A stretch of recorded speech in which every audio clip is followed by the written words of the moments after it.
Hi! In front of me is Huawei MatePad 11 and today I would like to show you how you can change theme of this device. Start by opening settings and scrolling down.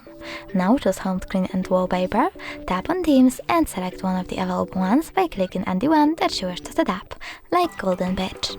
Now choose apply. And as you can see, theme of my device has changed. You can also go into Themes app and do exactly the same.